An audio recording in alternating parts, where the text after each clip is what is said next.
Nem sempre os jornalistas, os repórteres que vão fazer a cobertura de algum assunto detêm conhecimentos mais profundos ou os básicos para falar sobre aquele tema que será visto e ouvido por milhares de pessoas.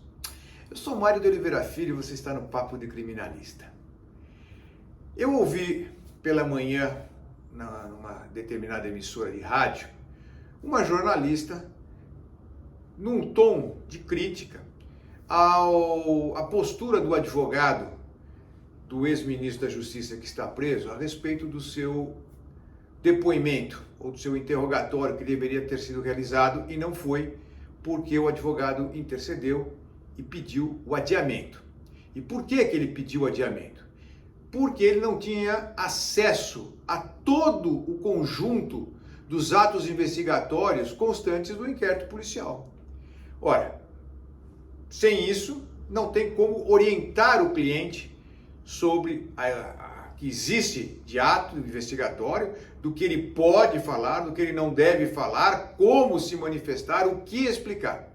Mas a jornalista fez um tom de crítica, né? Que era o momento dele se explicar. Não! O acusado, o averiguado, o indiciado, o denunciado, ele não se pronuncia, ele não se defende na imprensa. Ele se defende nos autos do processo.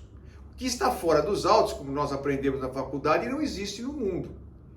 Portanto, andou muito bem o advogado ao fazer essa intercessão e parar, não deixar o seu cliente ser ouvido, seja por quem for, por ministro, juiz, delegado de polícia.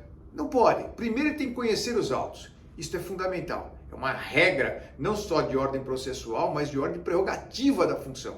E é obrigação do advogado orientar o seu cliente. Sim, o advogado tem que orientar dentro da técnica, da ética, da moral e mostrar ao cliente qual é a situação e que a opinião pessoal dele e a orientação profissional dele é nesse sentido. E se o cliente falar, não, mas eu quero falar, bom, se o cliente não confia no advogado, troca de advogado. E o advogado não pode permanecer advogando para alguém que vai contra a orientação profissional dele. É simples. É muito importante se lembrar e se demonstrar sempre que o interrogatório é ato privativo de defesa. O réu pode, o acusado, o averiguado, o indiciado, ele pode escolher qual a pergunta que ele vai responder. E o silêncio dele não pode ser interpretado em seu desfavor. No processo penal, quem silencia não aceita nada. É simplesmente silencia. Ele pode, em juízo, não responder a pergunta de ninguém, nem do seu advogado.